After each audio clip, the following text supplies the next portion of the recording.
Welcome to Around the Weird. Here's your host, the museum curator of the strange and unusual, Mr. Nothing.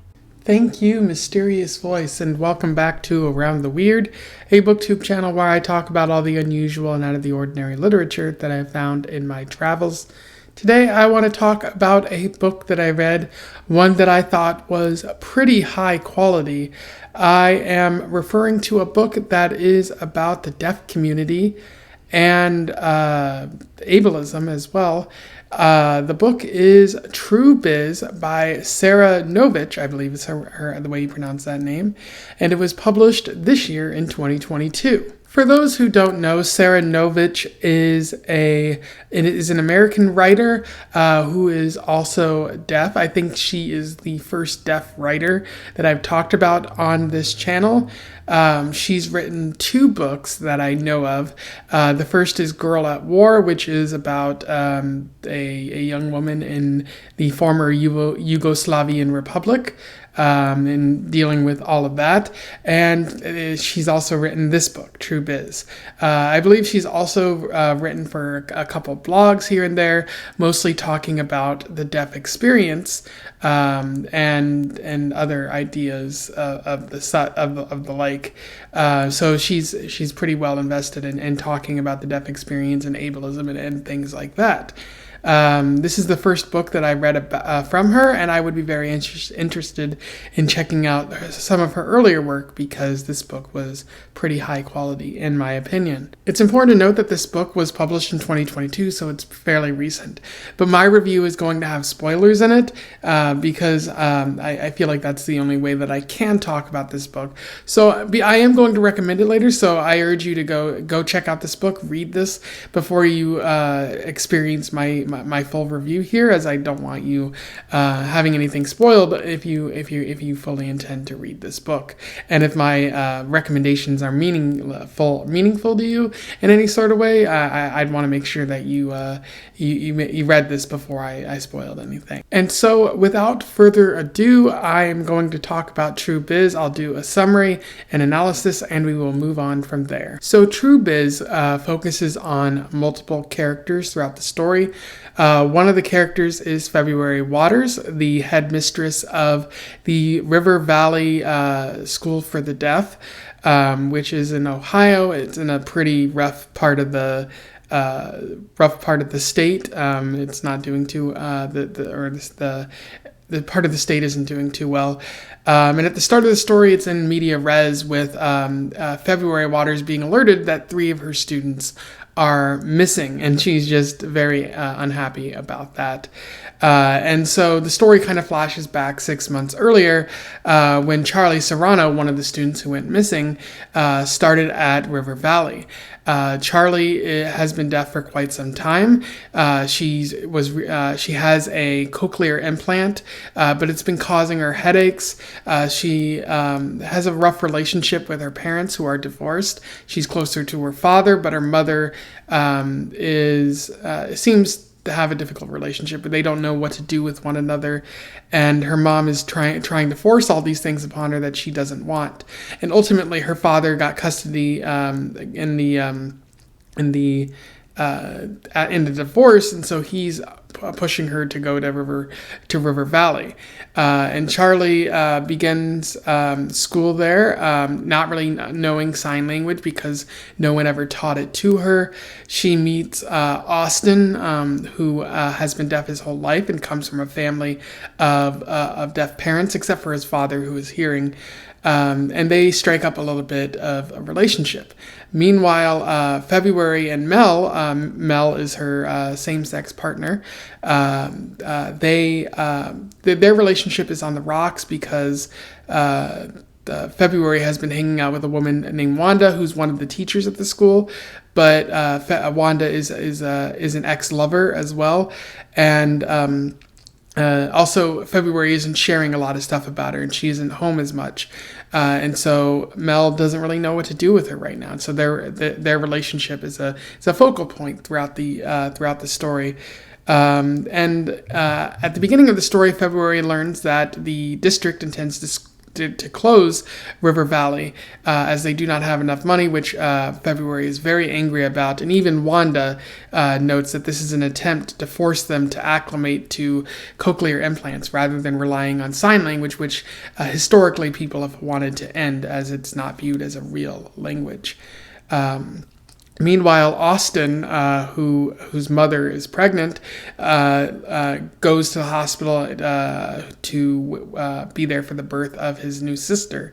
They name the child Skylar, and at first it seems like Skylar is a hearing child, that she'll be able to hear, not deaf like Austin.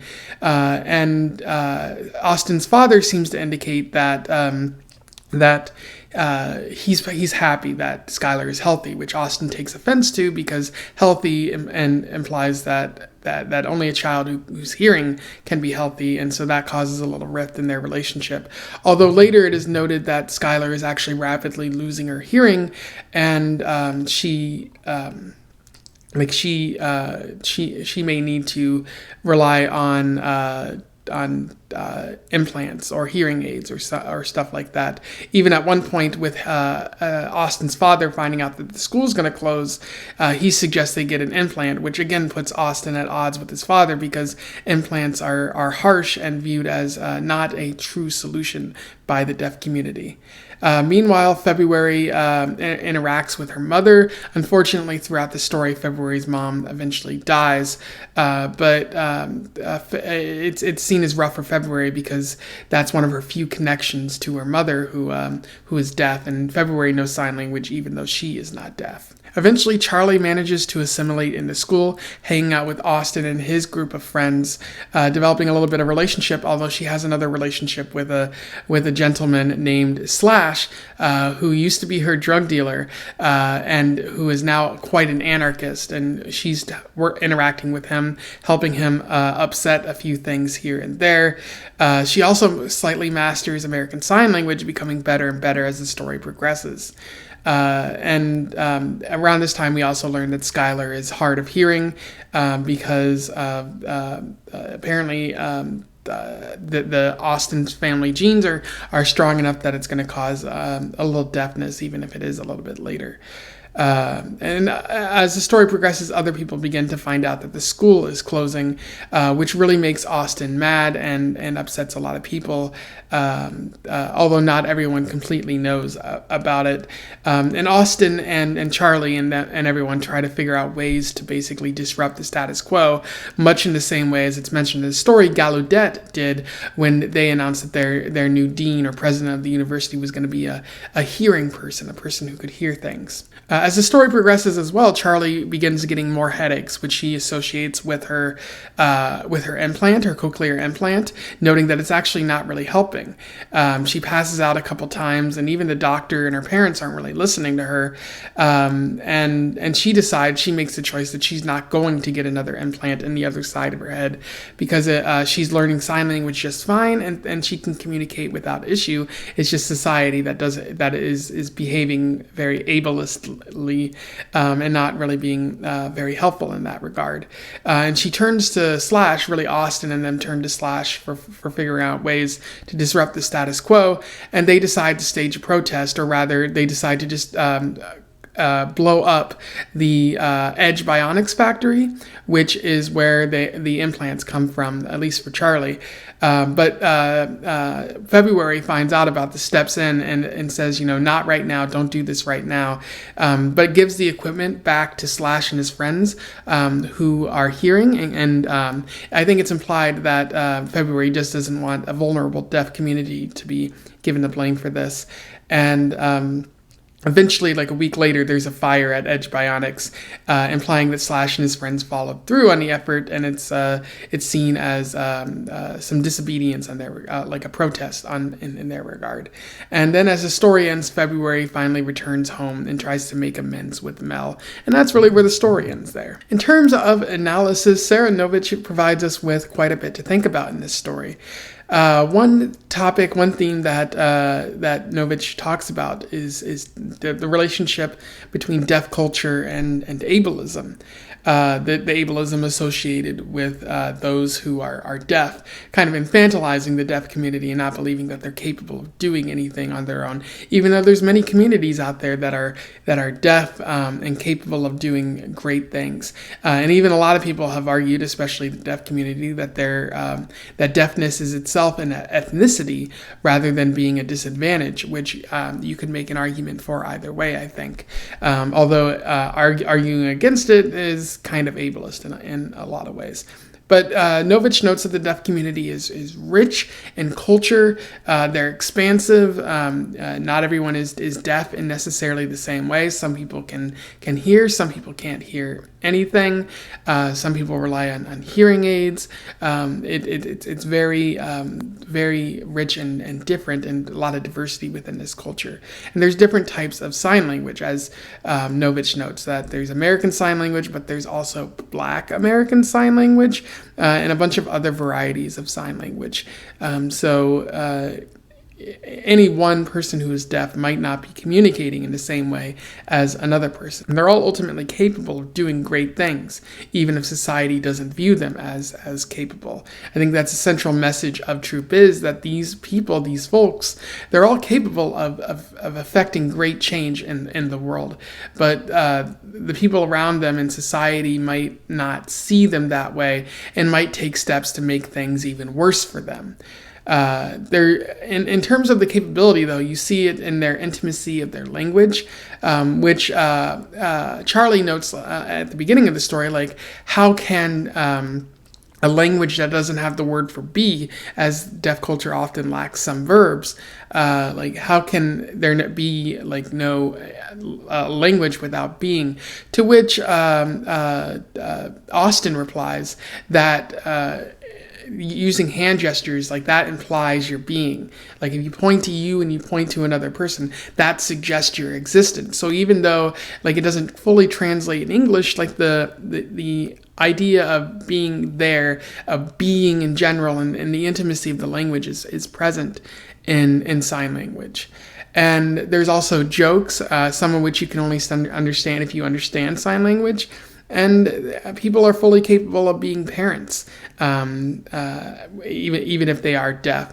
You don't necessarily have to follow that traditional pattern of being able to hear to be a great parent or really do anything in the deaf culture, because people who are deaf are still capable of adapting society or adapting the way things are to meet their needs. As someone who is a specialist or accessible technology kind of person, I completely understand how you can just adapt things, pre-existing things, to make sure that society is more accessible for people with disabilities. But despite all of this capability, society still oppresses deaf people, whether intentionally or unintentionally.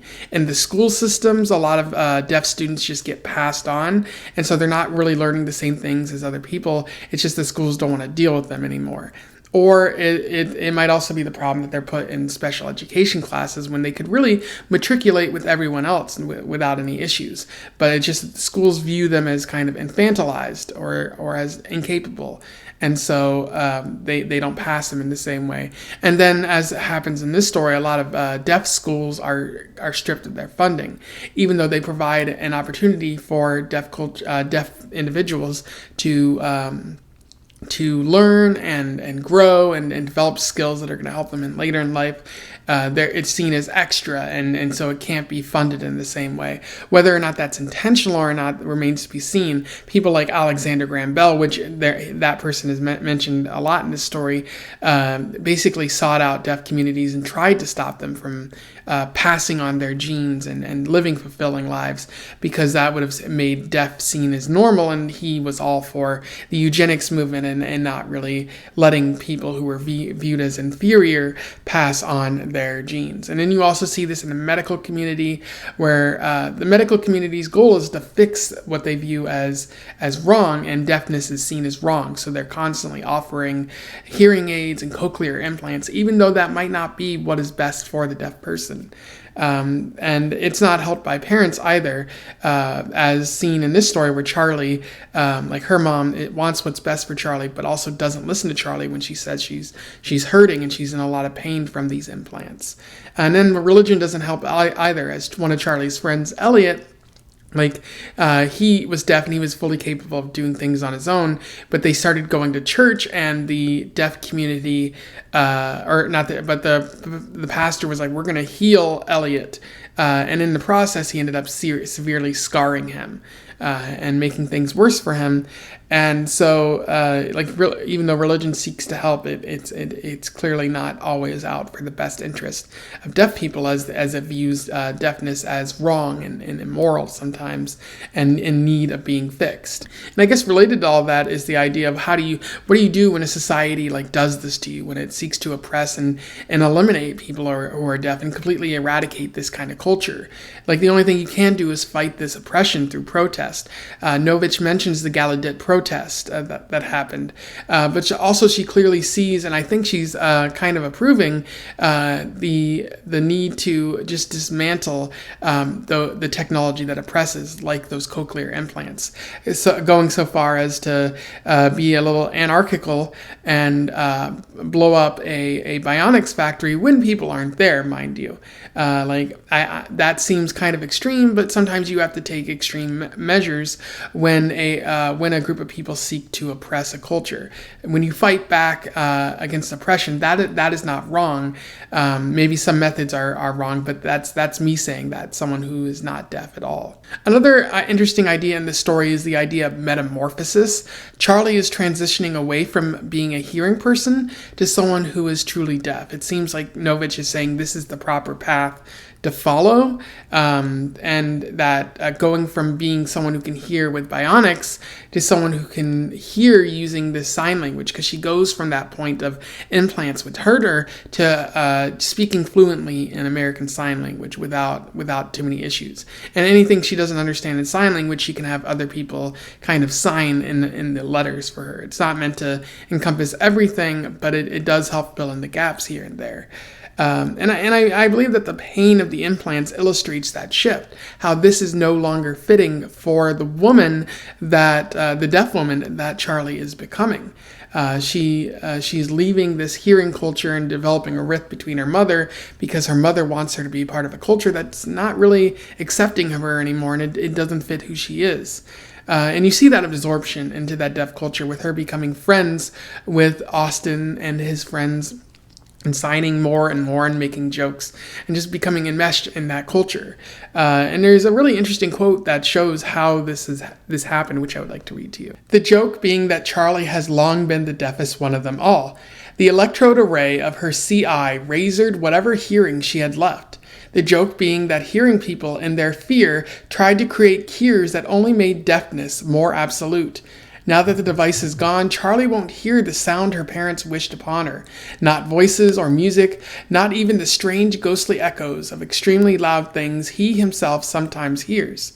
It's not a bad thing, he thinks, that kind of quiet, except for the part where she nearly died to get it, except for her scars. He couldn't protect Charlie, but he will never let that happen to Sky. He goes to Charlie, taps her on the shoulder. And right there you see a very interesting quote that shows that in their effort to make Charlie a part of deaf culture, or not deaf culture, but regular hearing culture, they just pushed her further into deaf culture. That in the process of giving her bionics, they made her hearing probably even worse and almost killed her in the process. And so that metamorphosis was brought about by attempt to push her in a regular direction, but only succeeding in making her go the path that maybe she was always born to travel. And there are other interesting elements of this story, with Nović doing a pretty good job of talking about allyship, how people like Slash and those who are hearing have an obligation to help those in whatever way, for those who may be deaf. So like maybe not going so far as to blow up a factory sometimes, but definitely standing up whenever they see those oppressive things happening, definitely speaking out and working to dismantle those systems so that deaf people can live their life of peace and without fear that someone's going to try to kill them or make things even worse for them. There's also historical interludes in the story where they talk about Gallaudet and Alexander Graham Bell and really the history of deafness, which I think is interesting. It does kind of come off as like Nović is trying to educate us as well as tell a fictional story, which I'm not really sure how well she does that, but it is an interesting way to tell the story. And along with that is the dialogue structure that Nović uses. She doesn't use any quotes and rarely uses punctuation in those quotes, or in the talk. And there's a left side and a right side, which illustrate the American Sign Language conversation that is happening. And it's interesting because if it was an ASL conversation, you wouldn't have any quotes because nobody is technically talking. There's no voice being said, which is what is usually done with quotation marks.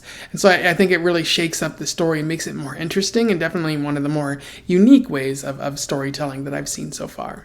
And despite those elements, there are some things that I feel are kind of wonky. I do think that Austin and Charlie's relationship is kind of rushed, especially given that Charlie also seems to be having a relationship with Slash. It could be that Nović is trying to argue for polyamory, although she doesn't come out and directly say it, which I think is a bit weird. But also it seems like Charlie and Austin don't really have that much in common, and I kept writing on my thoughts for this book, like, no chemistry. Like, these two people are just a boy and a girl, and they're put together because they're a boy and a girl. And I do think Nović could have done more work to build on this relationship, especially because she seemed to take a lot of weird tangents at time in the story. And like one of those weird tangents is racism itself, because she does talk about how the deaf community kind of views certain sign languages as inferior or not helpful, like how Austin makes fun of Kayla, a black character in the story who uses Black American Sign Language, and Kayla talks about racism a little bit, but Nović kind of glosses over it. Like, she touches upon it, you think she's going to do something with this, but no, it's just a weird tangent that's never followed up upon. And it's like, okay, you're going to talk about this, you got to do something with it. You gotta make a point here rather than just simply say something and go over it. And I feel like she could have done a little bit more to talk about that racist aspect rather than simply acknowledging it to make a point because maybe she felt obligated that she had to say something.